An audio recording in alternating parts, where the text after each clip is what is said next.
Linda is running for Superintendent of Public Instruction. Did I get it right? Yes. Okay. Finally I got it. Can we give me a little credit? Because I finally, on the second visit, got it right. And Linda, we had to cut some time last time, so I wanted to have you back so that you had your full time and were able to talk about the race, which is coming up a week from Tuesday. And education has been at the forefront here for it seems like forever now. Yes. And we are. It doesn't seem like it's ever going to end. It's just a constant. We need some stability, obviously, in our education system across the state, and all the political things that are going on, all the ramifications, and that's really leadership. That's what we need in that office is leadership. Through the 9-day walkout, I don't believe that we saw leadership from the state superintendent. And there's a lot of information that needed to be known and understood about school finance, about the legislative process that really was not communicated. It was more or less just let go. And as you know, I've mentioned before, my opponent received the benefit of $150,000 from the OEA union. So no outside entity should have that kind of influence in someone's office. Well, I've always felt like the unions, to a certain extent, are holding the people of the state of Oklahoma hostage, and I don't think really a lot of the teachers had a choice but to walk out. Right, and that's not the issue as far as their pay raise is concerned. Yeah. And as you know, the pay raise was actually given before they went on the walkout. And they have every right to go talk to their legislators. That's not a problem. Or to join a union or an organization they choose. But I'm just being very specific about not owning the office, not having that kind of influence. Different districts or different regions of the state have they have some varying opinions on the teacher walkout. Yes. And the raises. For example, you go up toward rural northwestern Oklahoma, and they're like, fire them.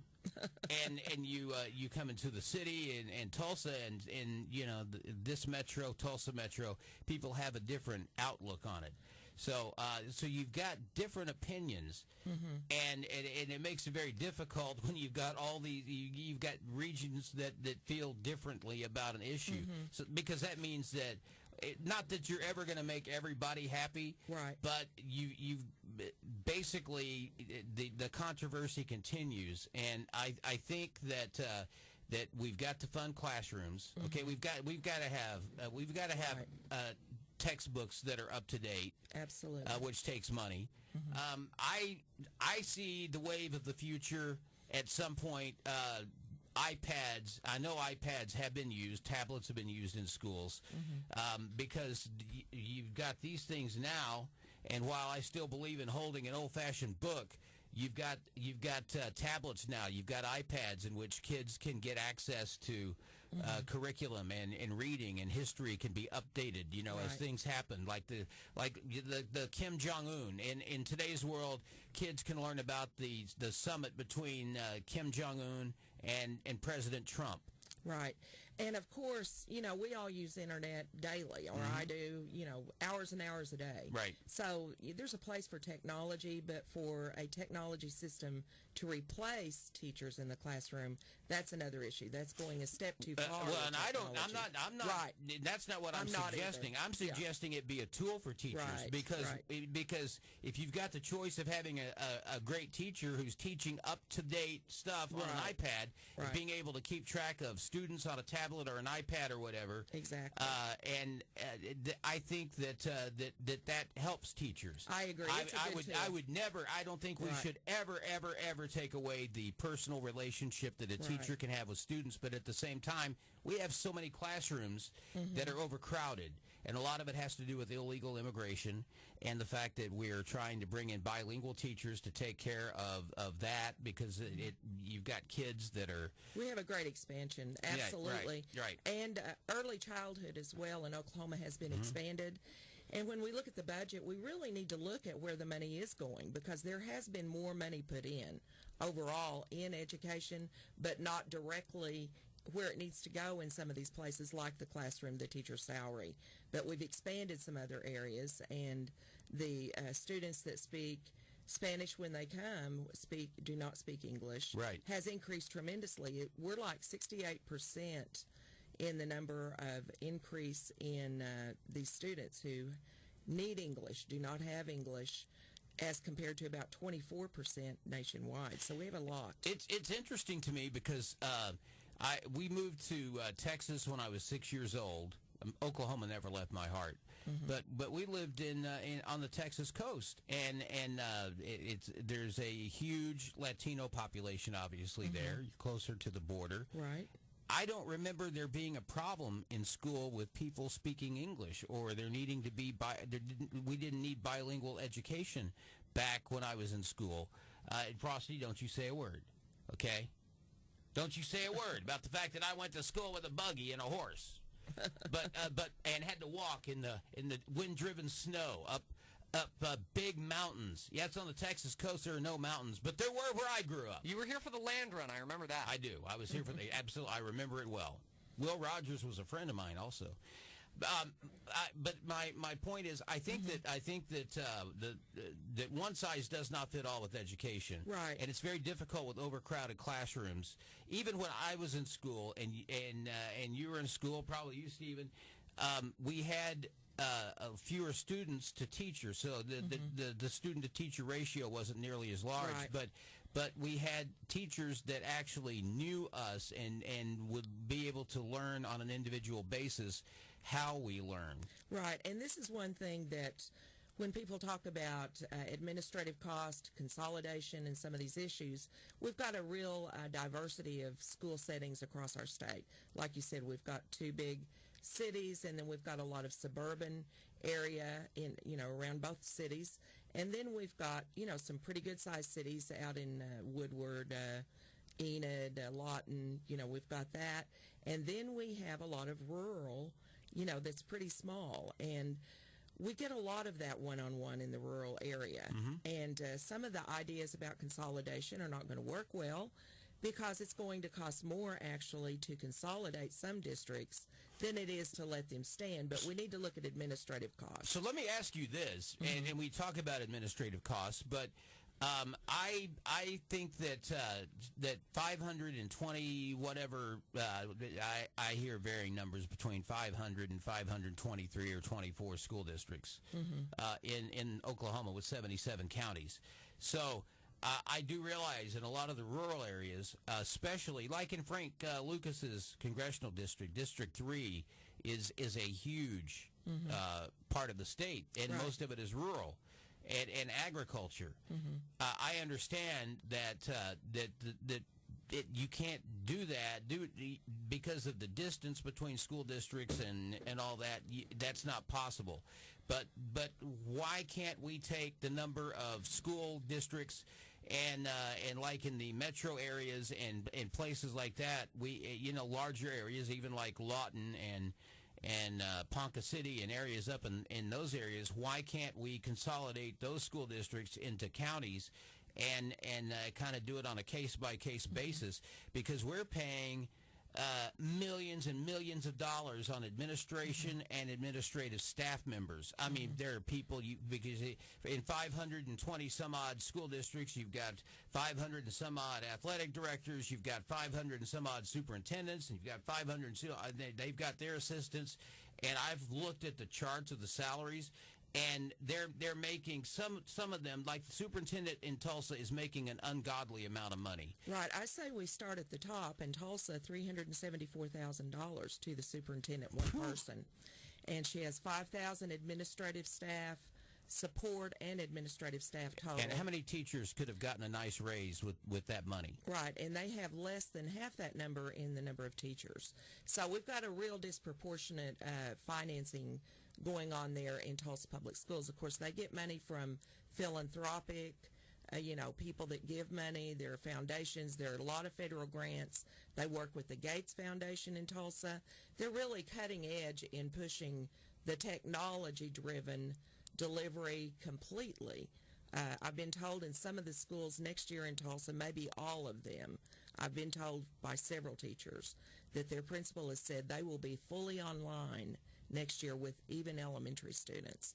So we've got some things going on that are really different. But what I like about rural area is that you've got a lot of successful working one-on-one with students, community involvement, and we need to look, though, at the cost. I know one superintendent over in eastern Oklahoma mainly, where these small districts are really close together and make high salaries. So there's one that makes like $160,000, superintendent, small school. Another one makes $85,000. Look at Noble Public Schools in Cleveland County. They're a 4-day school week.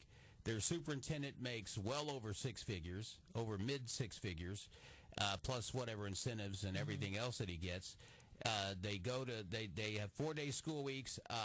He claims to mow the grass, and they say that he drives a bus occasionally. That's not what his job is. His job is there to be the administrator, the superintendent of schools. And when you've got a school system like that the superintendent, while they had to eliminate a school day every week, because they can't afford it, or they say they can't afford it, but yet the superintendent gets a raise. Tell me how that's right. Well, you know, what I really think we've got to do, what I will do as state superintendent, work with our legislature and get these numbers down on a spreadsheet. Every district, a column for every bit of income. You know, we've got ad valorem tax, property tax locally. Some districts have it. Some have none almost. Others have a lot, in fact, so much they don't get any state aid. But those that are receiving state aid, the legislature certainly has something to say about the way that money is appropriated. So we need to look, and those that are making double someone down the road with the same size school, you know, that stands out, and we can start there.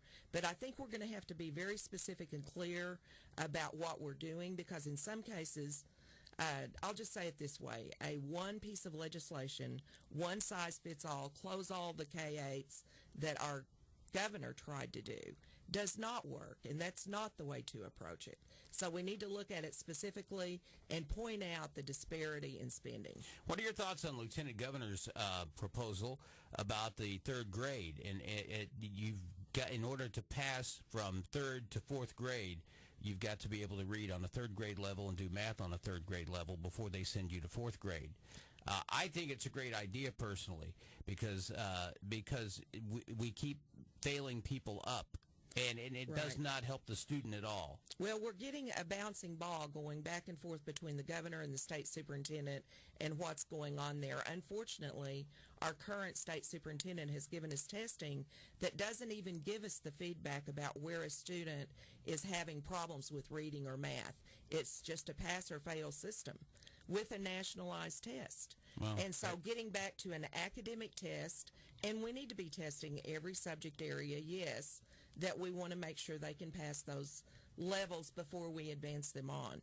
Now, as far as do legislators know, if they're not educators, how to write that and how to work with that? No. And so we need educators at the table working with the process. That was going to be my next question. Why not bring educators and ask educators, let people and let them serve a term or take a turn, maybe serve a year or maybe, and then they change over the next year, and so that you've got educators constantly and different varying opinions that come in. Well, I'll just say this. As state superintendent, the Constitution says this is the office that is the executive officer, administrator for the state of Oklahoma for education. That's the office in the Constitution. It's not the governor. The governor has one seat on the state school board in the Constitution. Under Governor Fallon, in my opinion, a big error was made in giving the governor the full power to appoint the school board. It's not according to what the Constitution established. So now we've got this competing thing going on, and if you don't, here's what we have a problem with. The National Governors Association, the bipartisan organization in Washington, D.C., created Common Core state standards. Yeah. Now, was that a good idea? No. So when you go to the National Governors Association as governor, it's real hard unless you know a lot about education. You're going to have a hard time sorting through what sounds great. They do a great marketing job. I've been to their meetings. Governor Keating sent me to the National Governors Association in Chicago in 1995 as his advisor in education. And I went in and told them after 2 days, I said, we're not going to be doing this program because it was President Bill Clinton's education agenda, which he had put in place as the chair of the NGA just prior to going into the presidency. And I knew that because I'd been running on those issues when I ran against Sandy Garrett. So there's a lot of history here. There's a lot of information so that we don't keep going down the same road every 10 years. Let's try that road again. Well, we did that 10 years ago, but some people don't know that. So they reinvent the same wheel. You know, we need to put all this information on the table, and I will do that. As state superintendent, work with the governor and the legislators, get those teachers to the table. They want to come to the table. Well, Linda, there's a major need for some definite change and restructuring of the way we do things here with education. One is I'd like to see the school districts audited, surprise audits. I think that they need to not know that people they could be audited at any time. They need to assume that can happen. And secondly, I would like to see more involvement, and you know, it takes. See, I believe education begins at home, and Right. parents need to be involved in their Right. children's educations. Exactly. Unfortunately, with broken homes and two parents working, a lot of times there's not the time to devote to homework and things. Mm-hmm. Now, but once again, I want to ask you, if you don't want to answer it, it's okay. But Mm-hmm. what are your thoughts on that? People shouldn't go to fourth grade if they are not on the third grade level. Absolutely. And that's always the goal of a good teacher, is that you don't advance children on. It's not to their benefit to move them out of the classroom to the next level where they're going to fail again. Well, and they're going to it's continue to going get further behind. until they drop out. And we don't even really know the dropout rate, honestly, because people that drop out earlier are not counted in that dropout rate. That's counted at a certain point in high school, and that's just who dropped out from here to here. But what about before that? And I've worked with a lot of students. As you know, my background is in special education, so I worked with a lot of kids. You and I, we talked about our common passion and love for special needs students. And a lot of students that have learning difficulty for different reasons. And sometimes it's trauma in the home, ongoing circumstances, and they should not be labeled special ed. No. But they have learning difficulties Right. for different reasons. So PTSD can cause all kinds of different things. Right. I totally agree with you on that. So, Linda, we're going to take a quick break and come back with you with some final thoughts. And as you get ready for your big primary, we'll talk about the race, where you've been, what you're hearing, and all that's coming up next on the Tod Tucker Show. We'll be right back. So, Linda, we were talking about schools, holding them more accountable. Yes. Making sure that things are above board. Exactly. And we know that anywhere there are people and government entities, there's a certain level of mismanagement or corruption, and that's where it's my question is has Secretary or Superintendent Hofmeister, has she been auditing these schools on a regular basis? No, she hasn't. Now, the auditing directly is done from the state auditor's office. So Has she requested there are some one? audits. Yes, there have been some of those. But my focus is going to start with the Office of Accreditation in the State Department of Ed, because there are accreditation processes that every school must comply with. If you're not accredited by the State Department of Ed, you lose your state funding. So there are teeth in the Office of State Superintendent to use that office to really find out if schools have good policies, if they're following the mandates that they need to follow. And we've really never elected a state superintendent, Republican, since statehood, that has gone in and really used that office to get with the schools and find out exactly what's going on in each system. And we can do that. Well, I love going to the schools and talking to them about broadcasting and current events and things, because they're hungry to learn.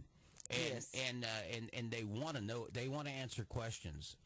Basically, now I'm afraid I've got a 10-year-old who had a teacher that told him that Donald Trump is racist, which that doesn't belong in the classroom. I never had teachers that, we would participate in mock elections and things, and I never had teachers try to influence us one way or the other. It was always just this. Well, these, when there's this, a political, these are the facts. Yeah, a political bias should never be coming from a teacher in a classroom, one way or the other. No matter the party. That should not be happening in the classroom, period. Well, and he won't share the name of the teacher, but, if he does, then I'm going to be at the school board because I don't, we don't send our kids to be indoctrinated. We send them to be educated. Absolutely. They can come up with their own.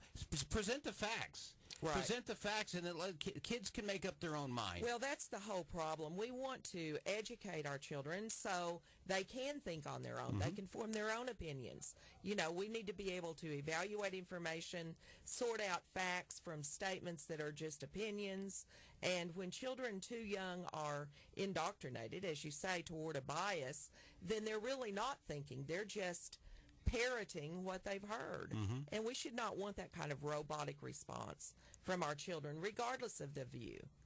Well, I'm looking forward to the election. I wish you the best of luck. I know that we've got issues. I believe teachers I feel in a lot of ways sometimes the teachers feel obligated to do certain things because of union pressure.